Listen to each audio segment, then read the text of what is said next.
ನಮಸ್ಕಾರ ವೀಕ್ಷಕರೇ, RJ32 ಕನ್ನಡದ ಉತ್ತರ ಕರ್ನಾಟಕ ಎಕ್ಸ್‌ಪ್ರೆಸ್ ನ್ಯೂಸ್ಗೆ ಸ್ವಾಗತ. ನಾನು ರಾಘವೇಂದ್ರ. ಈಗ ಪ್ರಮುಖ ಸುದ್ದಿಗಳಿಗೆ ಹೋಗೋಣ. ಇನ್ನು ಕಲಬುರಗಿ ನಗರದಲ್ಲಿ ಸಾರ್ವಜನಿಕರು, ಮಕ್ಕಳು ರಸ್ತೆ ಮೇಲೆ ಓಡಾಡಬೇಕಾದ್ರೆ ಬಹಳ ಎಚ್ಚರದಿಂದ ಓಡಾಡಬೇಕಾದಂತಹ ಪರಿಸ್ಥಿತಿ ನಿರ್ಮಾಣ ಆಗಿದೆ. ಯಾಕಪ್ಪ ಅಂತ ಅಂದರೆ ಜೆಸ್ಕಾಂ ಅವರು, ಮಹಾನಗರ ಪಾಲಿಕೆಯವರ ಒಂದು ನಿರ್ಲಕ್ಷ್ಯತನದಿಂದ ಏನಾಗ್ತಿದೆ ಅಂತಂದರೆ ಎಲ್ಲೆಂದರಲ್ಲಿ ಕೇಬಲ್ ವೈರ್ಗಳಾಗಿರ್ಬೋದು, ವಿದ್ಯುತ್ ವೈರ್ಗಳಾಗಿರ್ಬೋದು ಹರಡ್ತಾ ಇವೆ. ಇದರಿಂದ ಅನೇಕ ಸಮಸ್ಯೆಗಳಾದರೂ ಕೂಡ ಯಾವ ಒಬ್ಬ ಅಧಿಕಾರಿಯೂ ಕೂಡ ಇದರ ಬಗ್ಗೆ ಗಮನ ಹರಿಸುವಂತಹ ಪ್ರಯತ್ನ ಮಾಡ್ತಾ ಇಲ್ಲ. ಅಲ್ಲಿ ವಿದ್ಯಾರ್ಥಿಗಳು, ಮಕ್ಕಳಿಗೆ ಕರೆಂಟ್ ಶಾಕ್ ಹೊಡೆದ್ರೂ ಕೂಡ ಯಾವೊಬ್ಬ ಅಧಿಕಾರಿಗಳು ಪಿಟಿಕ್ ಅಂತ ಇಲ್ಲ. ಹೌದು, ಕಲಬುರಗಿ ನಗರದ ಅನೇಕ ಬಡಾವಣೆ, ಕೇವಲ ಯಾವುದಾದ್ರೂ ಒಂದು ಬಡಾವಣೆ ಅಂತ ಪರ್ಟಿಕ್ಯುಲರ್ ಆಗಿ ಹೇಳಕ್ಕೆ ಸಾಧ್ಯ ಇಲ್ಲ. ನೀವು ಎಲ್ಲೇ ಹೋಗಿ ಎಲ್ಲೆಂದರಲ್ಲಿ ಕಂಬಗಳೇನಿರ್ತಾವಲ್ಲ ಆ ಕಂಬಗಳಿಗೆ ವೈರಿಸುತ್ತಿರ್ತವೆ. ಇನ್ನು ರಸ್ತೆ ಮೇಲೆ, ರಸ್ತೆ ಪಕ್ಕದಲ್ಲಿ ಕಂಬಗಳಿಗೂ ಕೂಡ ವೈರ್ ಸುತ್ತಿರ್ತಾರೆ. ಅದನ್ನು ಏನು ಬಾಕ್ಸ್ ಇರುತ್ತಲ್ಲ ಅದು ಓಪನ್ ಆಗಿರುತ್ತೆ. ಇವೆಲ್ಲ ಸಮಸ್ಯೆಗಳು ಕೂಡ ಕಲಬುರಗಿಯಲ್ಲಿ ಉದ್ಭವ ಆಗಿದೆ. ಅಲ್ಲದೆ ಇದೇ ವಾರದಲ್ಲಿ 2 ದುರ್ಘಟನೆಗಳು ನಡೆದಿವೆ. ಕೇಂದ್ರ ಬಸ್ ನಿಲ್ದಾಣದ ಹತ್ತಿರ ಒಬ್ಬ ಬಾಲಕ ಸಾವನ್ನಪ್ತಾನೆ ಕರೆಂಟ್ ಶಾಕ್ ಹತ್ತಿದ್ರಿಂದ.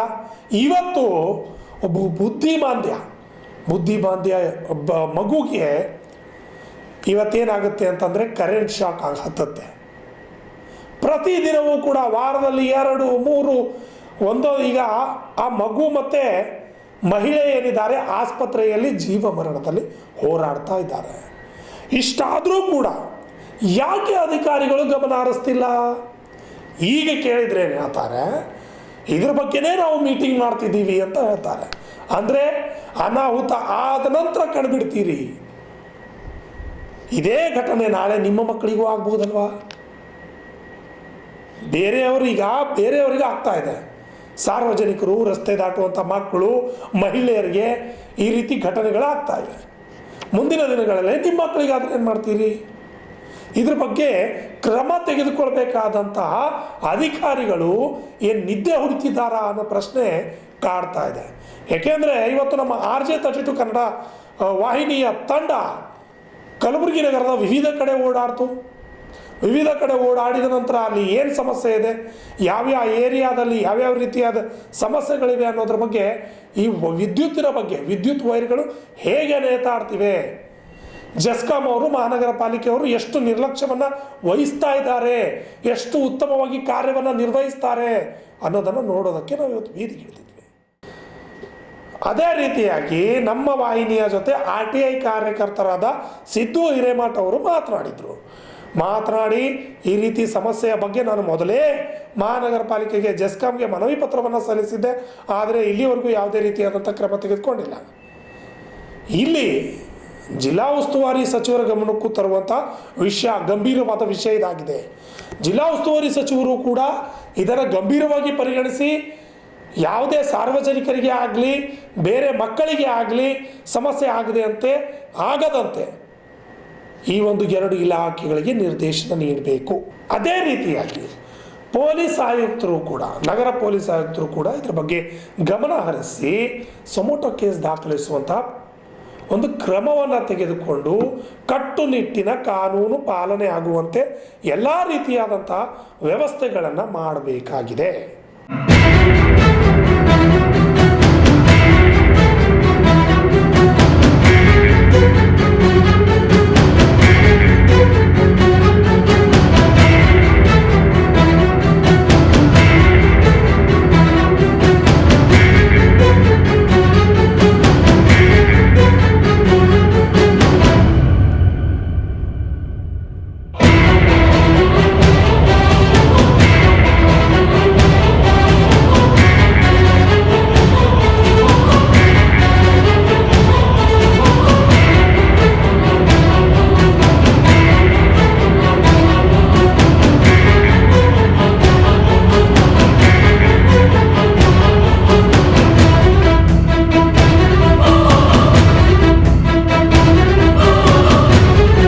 ವೀಕ್ಷಕರೇ, ಕಲಬುರಗಿ ನಗರದ ಸಾರ್ವಜನಿಕರು ನಿತ್ಯ ಭಯದ ವಾತಾವರಣದಲ್ಲಿ ಜೀವನ ಸಾಗಿಸುತ್ತಿದ್ದಾರೆ.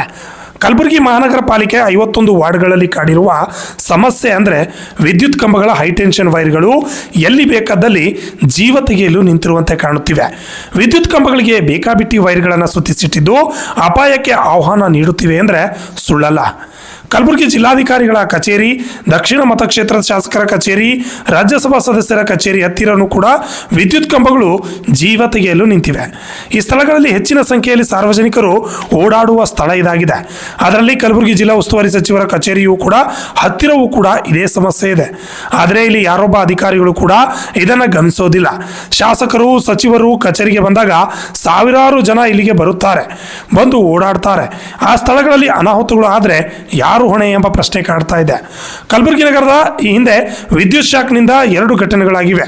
ಈ ಘಟನೆಯಲ್ಲಿ ಒಬ್ಬ ಅಮಾಯಕ ಮಗು ವಿದ್ಯುತ್ ಶಾಕ್ನಿಂದ ಜೀವ ಕಳೆದುಕೊಂಡಿದೆ. ಅಲ್ಲದೆ ಇಂದು ಒಂದು ಬುದ್ಧಿಮಾಂದ್ಯ ಮಗುವಿಗೆ ಹಾಗೂ ಮಹಿಳೆಗೆ ವಿದ್ಯುತ್ ತಗುಲಿ ಅವರು ಕೂಡ ಸಾವು ಬದುಕಿನ ಮಧ್ಯೆ ಹೋರಾಡುವ ಪರಿಸ್ಥಿತಿ ನಿರ್ಮಾಣವಾಗಿದೆ. ಆದರೆ ಈ ಘಟನೆಗಳಿಗೆ ಯಾರು ಹೊಣೆ ಅನ್ನೋದನ್ನ ಜೆಸ್ಕಾಂ ಹಾಗೂ ಮಹಾನಗರ ಪಾಲಿಕೆಯವರೇ ಸ್ಪಷ್ಟನೆ ನೀಡಬೇಕು.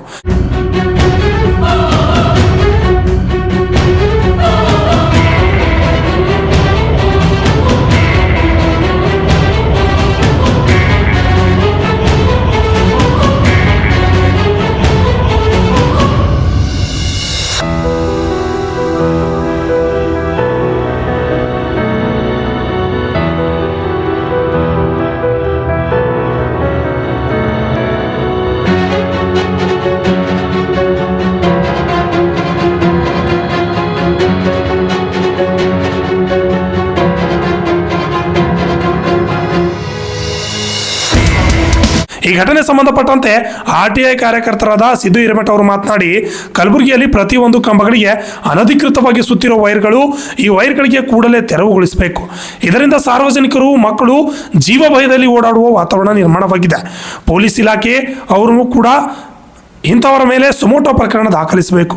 ಒಂದು ವೇಳೆ ಸುಮೋಟೋ ಕೇಸ್ ದಾಖಲು ಮಾಡದೆ ಹೋದರೆ 1 ವಾರದಲ್ಲಿ ಈ ಸಮಸ್ಯೆಗೆ ಕಾರಣವಾದರ ಮೇಲೆ FIR ದಾಖಲಿಸುವುದಾಗಿ ಅವರು ತಿಳಿಸಿದ್ದಾರೆ. ನಗರದಲ್ಲಿ ಮಹಾನಗರ ಪಾಲಿಕೆ ವ್ಯಾಪ್ತಿಯನ್ನು 55 ವಾರ್ಡ್ಗಳಿದ್ದಾವೆ. ನಾವು ಕೆಲವೊಂದು ಪ್ರಮುಖ ವೃತ್ತಗಳಾದ ಸರ್ದಾರ್ ವಲ್ಲಭಾಯ್ ಪಟೇಲ್ ವೃತ್ತ ಇರ್ಬೋದು, ಮತ್ತು ಜಗತ್ ಸರ್ಕಲ್ ಇರ್ಬೋದು, ಜಿಲ್ಲಾಧಿಕಾರಿಗಳ ಕಚೇರಿ ಇರ್ಬೋದು, ಮತ್ತು ಜನಬೀಡಿ ಪ್ರದೇಶ, ವಸತಿ ಪ್ರದೇಶ, ಈ ಥರ ಎಲ್ಲ ಅಪಾಯಕಾರಕ ಕೇಬಲ್ಗಳನ್ನು ಅಳವಡಿಸಿದ್ದಾರೆ. ಅನಧಿಕೃತ ಅಪಾಯಕಾರಕ ಕೇಬಲ್ಗಳು ಇವುಗಳೆಲ್ಲ ತೆಗಿಬೇಕಂತ ನಾನು ಹಿಂದೆ 3 ತಿಂಗಳ ಹಿಂದೆ ನಾನು ಮಹಾನಗರ ಪಾಲಿಕೆಯವರಿಗೆ ಹೇಳಿದ್ರು ಕೂಡ ಇಲ್ಲಿವರೆಗೂ ಅಪಾಯಕಾರಕ ಕೇಬಲ್ಗಳು ತೆಗೆದಿಲ್ಲ. ತಾವೆಲ್ಲರೂ ಕಲಬುರಗಿ ಜನರು ನೋಡಿರ್ಬೋದು, ಕಳೆದ ವಾರ ನಮ್ಮ ಕೇಂದ್ರ ಬಸ್ ನಿಲ್ದಾಣದ ಎದುರುಗಡೆ ಒಬ್ಬ ಬಾಲಕ ಮೃತಪಟ್ಟ, ಕೇಬಲ್ ವೈರ್ ಓಪನ್ ಇದ್ದ ಸಲುವಾಗಿ. ಅದಕ್ಕೆ ಯಾರು ಹೊಣೆ? ಜೆಸ್ಕಾಂ ಅವರು ಅಥವಾ ಮಹಾನಗರ ಪಾಲಿಕೆಯವರು ಅಂತೇಳಿ. ಯಾಕಂದರೆ ಇವತ್ತೇನಾಗಿದೆ ಅಂದರೆ, ಒಬ್ಬ ಮಹಿಳೆ ಮತ್ತು ಸ್ಕೂಲ್ ವ್ಯಾನಲ್ಲಿ ಬಿಡಬೇಕಾದಾಗ ಎಲೆಕ್ಟ್ರಿಕಲ್ ವೈರ್ ಕೆಳಗಡೆ ಬಿದ್ದು ಶಾಕ್ ಆಗಿದೆ. ಅವರು ಕೂಡ ಜೀವನ ಮರಣದಲ್ಲಿ ಆಸ್ಪತ್ರೆಯಲ್ಲಿ ಅಡ್ಮಿಟ್ ಆಗಿದ್ದಾರೆ. ಇದಕ್ಕೆ ನೇರವಾಗಿ ಹೊಣೆ ಯಾರಂದರೆ ಮಹಾನಗರ ಪಾಲಿಕೆಯವರು ಮತ್ತು ಜೆಸ್ಕಾಂ ಅವರು ಅಂತ ನಾನು ಹೇಳೋಕ್ಕೆ ಇಷ್ಟಪಡ್ತೀನಿ. ಯಾಕಂದರೆ ಕರ್ನಾಟಕ KERC ಅವರು ರೆಗ್ಯುಲೇಷನ್ ಕೊಟ್ಟಿದ್ದಾರೆ, ಇವೆಲ್ಲ ಬೇಡ ತೆಗೆದಿ ಅಂತ ಹೇಳಿ. ಇವೆಲ್ಲ ಅನಧಿಕೃತವಾದ ಕೇಬಲ್ಗಳು ಅಳವಡಿಸಿ ಈ ಥರ ಅಪಾಯಕಾರಕ ಕೇಬಲ್ ಇಟ್ಟಿದ್ದಾರೆ. ನೋಡಿ ಇಲ್ಲೆಲ್ಲ ಯಾವ ಥರ ಇಟ್ಟಿದ್ದಾರೆ ಕೇಬಲ್ಗಳು. ಹೀಗೆಲ್ಲ ಈಗ ಮಕ್ಕಳು ಓಡಾಡ್ತಾವೆ, ಇಲ್ಲಿ ಪ್ರಾಣಿಗಳು ಓಡಾಡ್ತಾ ಇದ್ದಾವೆ. ಈ ಸತ್ರ ಇದಕ್ಕೆ ಯಾರು ಹೊಣೆಗಳು? ನೇರವಾಗಿ ರಾಜಕಾರಣಿಗಳು ಮತ್ತು ಈ ಅಧಿಕಾರಿಗಳು ಹೊಣೆಗಳಾಗ್ತಾರೆ. ಯಾಕಂದರೆ ಅಧಿಕಾರಿಗಳಿಗೆ ನಾನು ಕೇಳಿದ್ರೆ ಇವೆಲ್ಲ ಕಟ್ ಮಾಡ್ತೇವೆ ಇಂಟರ್ನೆಟ್ ಕೇಬಲ್ಗಳು ಅಂದರೆ ರಾಜಕಾರಣಿಗಳು ಕಾಲ್ ಮಾಡ್ತಾರಂತ ಅವರಿಗೆ, ಅವೆಲ್ಲ ನಮ್ಮ ಖಾಸಿದ್ದಾನೆ, ಇವ ಖಾಸಿದ್ದಾನೆ, ಏರ್ಟೆಲ್ ಕಟ್ ಮಾಡಬೇಡ, ಜಿಯೋ ಕಟ್ ಮಾಡಬೇಡ ಅಂತ ಹೇಳ್ತಾರಂತೆ. ಈಗ ಯಾರು ಅಮಾಯಕರು ಸತ್ತಿದ್ದಾರಲ್ಲ, ಅದಕ್ಕೆ ಯಾರು ನೇರವಾಗಿ ಹೊಣೆ? ಯಾರು ಫೋನ್ ಮಾಡಿದ್ದಾರೆ ಆ ರಾಜಕಾರಣಿಗಳು ನೇರವಾಗಿ ಹೊಣೆ ಅಂತ ನಾನು ಹೇಳಕ್ಕೆ ಇಷ್ಟಪಡ್ತೇನೆ. ಕೂಡಲೇ 1 ವಾರದಲ್ಲಿ ಇವೆಲ್ಲ ಕಟ್ ಮಾಡಬೇಕು. ಯಾಕಂದರೆ ಅನಧಿಕೃತವಾದ ಕೇಬಲ್ಗಳು, ಅಪಾಯಕಾರಕ ಕೇಬಲ್ಗಳು ಇವೆಲ್ಲ. ಇವ್ರಿಗೆ ಜಂಕ್ಷನ್ ಬಾಕ್ಸ್ ಹಾಕ್ಸೋಕ್ಕೆ ಯಾರು ಕೊಟ್ಟರು? ಇದು ಯಾರು ಪರ್ಮಿಷನ್ ಕೊಟ್ಟಿದ್ದಾರೆ? ಇವರು ಟ್ಯಾಕ್ಸು ಕೂಡ ಕಟ್ಟಿಲ್ಲ. ಟ್ಯಾಕ್ಸ್ ಕಟ್ಟೋದು 10 ರೂಪಾಯಿ, ಹಾಕಿದ್ದು ಅನಧಿಕೃತ. ಎಲ್ಲ ನೋಡಿ ಯಾವ ಥರ ಕೇಬಲ್ OFC ಕೇಬಲ್ ಹಾಕಿದ್ದಾರೆ. ಏರ್ಟೆಲ್ ಇರ್ಬೋದು, ಜಿಯೋ ಇರ್ಬೋದು, ಇನ್ನೂ ಕೆಲವೊಂದು ಅನಧಿಕೃತ ಕೇಬಲ್ಗಳು ಕಲಬುರಗಿ ನಗರದಲ್ಲಿ ಅಪಾಯಕಾರಕವಾಗಿ ಇಟ್ಟಿದ್ದಾರೆ. ಇದು ಸಾರ್ವಜನಿಕರಿಗೆ ತೊಂದರೆ ಆಗುತ್ತೆ. ಈಗಾಗಲೇ 2 ಇನ್ಸಿಡೆಂಟ್ ಆಗಿದ್ದಾವೆ 1 ವಾರದಲ್ಲಿ. ಇವತ್ತು ಒಂದು ಇನ್ಸಿಡೆಂಟ್ ಆಗಿದೆ. ಎಂಥ ಭಯಾನಕ ಇನ್ಸಿಡೆಂಟ್ ಆಗಿದೆ ಅಂದರೆ, ಒಬ್ಬ ಹೆಣ್ಮಗಳು ಮತ್ತೊಂದು ಶಾಲೆ ಹೋಗ್ತಾ ಅಂತ ಬುದ್ಧಿಮಾಂದ ಮಗುವಿಗೆ ಆಗಿದೆ. ಇದಕ್ಕೆ ಯಾರು ಹೊಣೆ ಇದ್ದಾರೆ? ಹೇಳ್ತಾರೆ ಅಧಿಕಾರಿಗಳು, ನಾನು ಸಸ್ಪೆಂಡ್ ಮಾಡ್ತೀನಿ ಅಂತ. ಸಸ್ಪೆಂಡ್ ಮಾಡೋದು ಯಾರು ಬೇಕು ಸರ್? ಇವೆಲ್ಲ ರೆಕ್ಟಿಫಿಕೇಷನ್ ಮಾಡಿ ಇಮಿಡಿಯೇಟ್ಲಿ ಅಂತ ನಾನು ಕೇಳ್ತೀನಿ. ಯಾಕಂದರೆ ಪ್ರತಿ ವರ್ಷ ಕಳೆದ 10 ವರ್ಷದಿಂದ KERC ಹಿಯರಿಂಗಲ್ಲಿ ನಾನು ಹೇಳ್ತಾ ಇದ್ದೀನಿ ಅಧಿಕಾರಿಗಳಿಗೆ, ಇದಕ್ಕೆ ಆಟೋಮೆಟಿಕ್ ಸ್ವಿಚ್ ಮಾಡಂತೇಳಿ. ಒಂದು ಪೋಲಿಯೂ ಕೂಡ ಆಟೋಮೆಟಿಕ್ ಸ್ವಿಚ್ ಇಲ್ಲ. ಬೇರೆ ರಾಜ್ಯದಲ್ಲಿ ನಾವು ನೋಡಿದ್ರೆ ಆಟೋಮೆಟಿಕ್ ಸೋಲಾರ್ ಸಿಸ್ಟಮಲ್ಲಿದೆ, ಆಟೋಮೆಟಿಕ್ ಸ್ವಿಚ್ ಆಫ್ ಆಗುತ್ತೆ, ಸಂಜೆ ಆದ ತಕ್ಷಣ ಸ್ಟಾರ್ಟ್ ಆಗಿಬಿಡುತ್ತೆ ಲೈಟ್ಗಳು. ಆದರೆ ನಮ್ಮ ಕಲಬುರಗಿ ಜಸ್ಕಾಂಬರಿಗೆ ಏನು ಮಾಡೋಕ್ಕೆ ಆಗಿಲ್ಲ. ಇವು ಹಜಾರ್ಡಿಯಸ್ ಲೊಕೇಶನ್ ರೆಕ್ಟಿಫಿಕೇಷನ್ ಮಾಡಬೇಕು, ಸರಿಪಡಿಸ್ಬೇಕಂತ ಅದಕ್ಕೆ ಈಗಾಗಲೇ ಕೋಟ್ಯಾಂತರ ರೂಪಾಯಿ ಅನುದಾನ ಕೂಡ ಇದೆ, ಅವರು ಬಜೆಟಲ್ಲಿ ಕೂಡ ಇಟ್ಟಿದ್ದಾರೆ. ಇದರಲ್ಲಿ ಏನು ಕೊರತೆ ಇದೆ ಅಂದರೆ ಒಂದು ಮಹಾನಗರ ಪಾಲಿಕೆಯವ್ರದ್ದು ಮತ್ತು ಜಸ್ಕಾಂ ಅವ್ರದ್ದು ಹೊಂದಾಣಿಕೆ ಕೊರತೆ ಇದೆ. ಇವು ಜಸ್ಕಾಂ ಅವ್ರೊಂದು ಬೇರೆ ಹೇಳ್ತಾರೆ, ಇದು ನಮ್ಗೆ ಸಂಬಂಧ ಇಲ್ಲ, ಕಾರ್ಪೊರೇಷನ್ದು ನಮಗೆ ಸಂಬಂಧ ಇಲ್ಲ ಅಂತ ಹೇಳ್ತಾರೆ. ಇವತ್ತು ನಾನು ಮಾತಾಡಿದ್ದೇನೆ ಏನಂದರೆ ಇದು ಇಮಿಡಿಯೇಟ್ಲಿ ಒಂದು ವಾರದಲ್ಲಿ ಕಟ್ ಮಾಡಬೇಕು. ಯಾವ ಅನಧಿಕೃತ ಮತ್ತು ಅಪಾಯಕಾರಕ ಕೇಬಲ್ಗಳಿದ್ದಾವೆ ಅವುಗಳನ್ನು ಕಟ್ ಮಾಡಿ ಸಾರ್ವಜನಿಕರ ಹಿತದೃಷ್ಟಿಯಿಂದ ಕಟ್ ಮಾಡಿ ಅಂತ ಹೇಳ್ತಾ ಇದ್ದೇನೆ. ಇದರಲ್ಲಿ ನಂದೇನೂ ಇಲ್ಲ. ಈಗ ಯಾರು ನಿಮ್ಮ ಅಧಿಕಾರಿಗಳ ಮಕ್ಕಳು ಹೋಗ್ಬೋದು, ನಮ್ಮ ಮಕ್ಕಳು ಹೋಗ್ಬೋದು, ಪ್ರಾಣಿಗಳು ದನ ಕರುಗಳು ಕೂಡ ಹೋಗ್ಬೋದು. ಇದರಲ್ಲಿ ನಿಮ್ಗೆ ಏನು ಹೇಳಕ್ಕೆ ಇಷ್ಟಪಡ್ತೀನಿ ಅಂದರೆ ಜಸ್ಕಾಂ ಅವರಿಗೆ ತಾವೆಲ್ಲ ಇಂಜಿನಿಯರ್ ಓದಿದ್ದೀರಿ, ಎಲೆಕ್ಟ್ರಿಕಲಲ್ಲಿ ಎಲ್ಲ ಎಕ್ಸ್ಪರ್ಟ್ ಇದ್ದೀರಿ. ಇದಕ್ಕೆ ಯಾವುದೇ ಒಂದು ಆಟೋಮೆಟಿಕ್ ಸ್ವಿಚ್ ಮಾಡೋಕ್ಕಾಗಲ್ವಾ ನಿಮಗೆ? ಎಷ್ಟು ದಿನ ಬೇಕು? 10 ವರ್ಷ ಬೇಕು ಆಟೋಮೆಟಿಕ್ ಸ್ವಿಚ್ ಮಾಡೋಕ್ಕೆ. ಮತ್ತು ಅಪಾಯಕಾರಕ ಕೇಬಲ್ಗಳಾಗಿರ್ಬೋದು, ಹಜಾರ್ಡಿಯಸ್ ಟ್ರಾನ್ಸ್ಫಾರ್ಮರ್ಗಳಾಗಿರ್ಬೋದು ಇಲ್ಲಿವರೇ ತೆಗೆದಿಲ್ಲ. ರಸ್ತೆ ಮೇಲೆ ಕಂಬಗಳಿದ್ದಾವೆ, ರಸ್ತೆ ಮೇಲೆ ಕೇಬಲ್ಗಳಿದ್ದಾವೆ, ದೊಡ್ಡ ದೊಡ್ಡ ರಸ್ತೆ ಮೇಲೆ, ಪ್ರಮುಖವಾದ ರಸ್ತೆಯಲ್ಲಿ ನೋಡಿರಿ ನೀವು. ಜಿಲ್ಲಾಧಿಕಾರಿ ಕಚೇರಿಯಲ್ಲಿ ಆ ಥರ ಇದೆ. ಜಿಲ್ಲಾಧಿಕಾರಿಗಳು ನೋಡಬೇಕು, ಯಾಕಂದರೆ ಅಲ್ಲಿ ಸಾವಿರಾರು ಜನ ಬರ್ತಾರೆ. ಅಲ್ಲಿ ಸಬ್ ರಿಜಿಸ್ಟ್ರ್ ಆಫೀಸಿಗೆ ಬರ್ತಾರೆ, PU ಬೋರ್ಡ್ ಇದೆ ಅಲ್ಲಿ ಬರ್ತಾರೆ, ಎಷ್ಟೋ ಜನ ಬರ್ತಾರೆ. ಅಲ್ಲಿ ಶಾಸಕರ ಕಚೇರಿ ಇದೆ, ಸಚಿವರ ಕಚೇರಿ ಇದೆ, ಲಕ್ಷಾಂತರ ಜನ ಬಂದು ಹೋಗ್ತಾರೆ. ಸರ್, ಯಾರಿಗಾದರೂ ಫೋನಲ್ಲಿ ಮಾತಾಡ್ತಾ ಹಚ್ಚಿದ್ರೆ ಅವ್ರ ಜೀವ ಹೋದರೆ ಯಾರು ಹೊಣೆಗಾರರು? ನಿಮ್ಮ ಮೇಲೆ ಕ್ರಿಮಿನಲ್ ಕೇಸ್ ಮಾಡಬೇಕಾಗುತ್ತೆ. ನಾನು ಪೊಲೀಸ್ ಇಲಾಖೆ ಹೇಳ್ತಾ ಇದ್ದೇನೆ, ಮಾನ್ಯ ಪೊಲೀಸ್ ಆಯುಕ್ತರು ಇವ್ರ ಮೇಲೆ ಸೋಮೋಟೋ ಕೇಸ್ ದಾಖಲೆ ಮಾಡ್ಕೋಬೇಕು. ಯಾಕಂದರೆ ಸುಳ್ಳು ಕೇಸ್ ಮಾಡ್ತೀರಿ, ಯಾರ ಮೇಲೆ ನೀವು ಇಂಥದ್ದು ಕೇಸ್ ಮಾಡಲ್ಲ. ಇವ್ರ ಮೇಲೆ ಯಾವ ಕೇಬಲ್ ಇದ್ದಾರೆ, ಅನಧಿಕೃತ ಕೇಬಲನ್ನು ಅಳವಡಿಸಿದ ಜಿಯೋ ಕೇಬಲ್ ಇರ್ಬೋದು, ಏರ್ಟೆಲ್ ಇರ್ಬೋದು, ಮತ್ತು ಬೇರೆ ಲೋಕಲ್ ಕೇಬಲ್ ಇರ್ಬೋದು, ಇವ್ರ ಮೇಲೆ ಮೊದಲು ಕ್ರಿಮಿನಲ್ ಕೇಸ್ ತಾವು ಹಾಕಬೇಕು. ಒಂದು ವಾರದಲ್ಲಿ ಇವೆಲ್ಲ ಕಟ್ ಮಾಡಿಲ್ಲ ಅಂದರೆ ನಾನು ಕ್ರಿಮಿನಲ್ ಕೇಸ್ ಮಾಡ್ತೀನಿ ಅಂತ ಈ ಮೂಲಕ ಎಲ್ರಿಗೆ ಹೇಳ್ತೇನೆ. ಸಾರ್ವಜನಿಕರು ಕೂಡ ತಮ್ಮ ಮನೆ ಎದುರುಗಡೆ ಏನಿದೆ ಅವರೆಲ್ಲರೂ ವಿಡಿಯೋ ಮಾಡಿ ಬಿಟ್ಬಿಡ್ರಿ. ಯಾಕಂದರೆ ನಮ್ಮ ರಾಜಕಾರಣಿಗಳಿಗೆ ಅರಿವಾಗಬೇಕು. ಎಲ್ಲ ಗೊತ್ತಿದೆ, ಬರೀ AC ಕಾರಲ್ಲಿ ಹೋಗ್ತಾರೆ ಅಷ್ಟೇ. ನಾನು ಅದು ಅಭಿವೃದ್ಧಿ ಮಾಡಿದ್ದೀನಿ, ಎಷ್ಟು ಸಾವಿರ ಕೋಟಿ ಬಂದಿದೆ, ಒಂದಾದ್ರೂ ಅಭಿವೃದ್ಧಿ ಆಗಿದೆ ನೋಡಿ. ಇಲ್ಲಿ ಮಕ್ಕಳಿದ್ದಾವೆ, ಸ್ವಲ್ಪ ತೋರಿಸ್ರಿ ಆ ಕಡೆ ಕ್ಯಾಮ್ರಾ, ಮಕ್ಕಳು ತೋರಿಸ್ರಿ.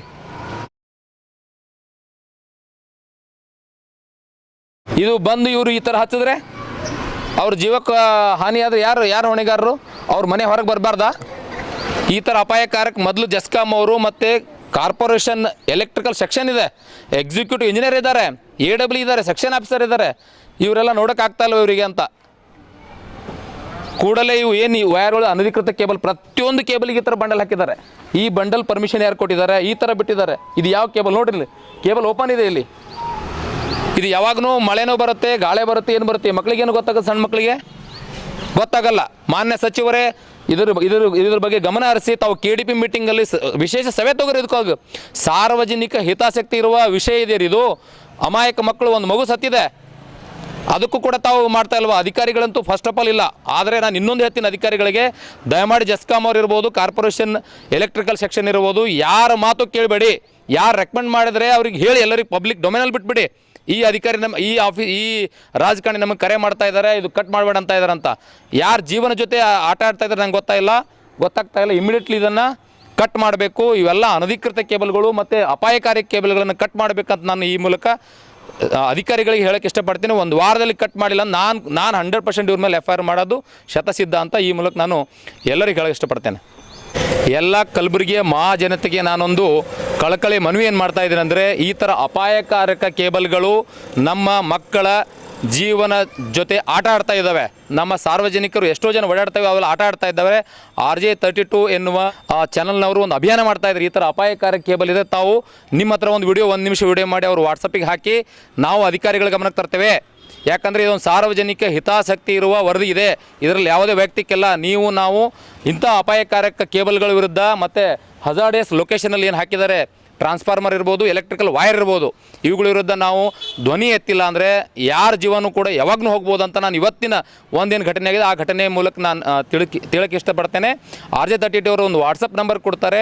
ಈ ಥರ ಲೊಕೇಶನ್ ಯಾವುದೇ ಅಪಾಯಕಾರಕ ಇದ್ರೂ ಕೂಡ ಅದರಲ್ಲಿ ತಾವು ವಿಡಿಯೋನ ಹಾಕಬೇಕಂತ ನಾನು ಮನವಿ ಮಾಡ್ಕೊತಾ ಇದ್ದೇನೆ. ಎಲ್ಲರೂ ಕೈ ಜೋಡಿಸ್ಬೇಕು. ಎಲ್ಲರೂ ಈ ಅಪಾಯಕಾರಕ ಕೇಬಲ್ಗಳನ್ನು ಹೊಡಿಸಿ ನಮ್ಮ ಮಕ್ಕಳು ಇರ್ಬೋದು, ದನ ಕರುಗಳಿಗೆ ಈ ಅಪಾಯದಿಂದ ಪ್ರಾಣಿ ಹಾನಿಯಾಗೋದನ್ನು ತಪ್ಪಿಸ್ಬೇಕಂತ ನಾನು ಈ ಮೂಲಕ ಇಷ್ಟಪಡ್ತೇನೆ. Bureau report RJ32 Kannada news, Kalaburagi.